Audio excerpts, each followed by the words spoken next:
বিসমিল্লাহির রহমানির রহিম। জনতার অধিকার আমাদের অঙ্গীকার। প্রিয় ভাইরা, আমি গত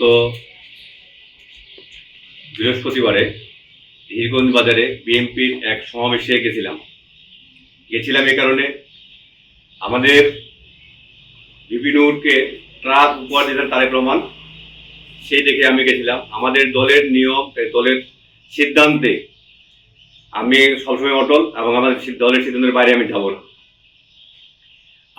আমাদের যেখানে 94 জন প্রার্থী আছে, 94 জন প্রার্থীর যেখানে যেখানে আছে আমরা সেখানে দলীয়ভাবে ট্রাক নির্বাচন করব এবং ট্রাক নির্বাচনের জয় নিয়ে আসবো ইনশাআল্লাহ। সেইখান থেকে আমার একটুকু মিস্টেক হয়েছে, যেখানে দলীয় ট্রাকের প্রতীক নিয়ে কোনো দলীয় কাজ বা দলীয় প্রার্থী নেই, সেখানে তারা ইচ্ছা মতো কাজ করতে পারে। আমি সেই সুবাদে সেটা মনে করেই আমি কিন্তু ধানের শীষের সমর্থন দিছি। তো এটা আমার ভুল হয়েছে। তো ইনশাল্লাহ আমরা সেই দিক দিয়ে না যাই, আমরা ট্রাকের নির্বাচনে ট্রাকের লড়াই সৈনিক হয়ে আমরা লড়ব।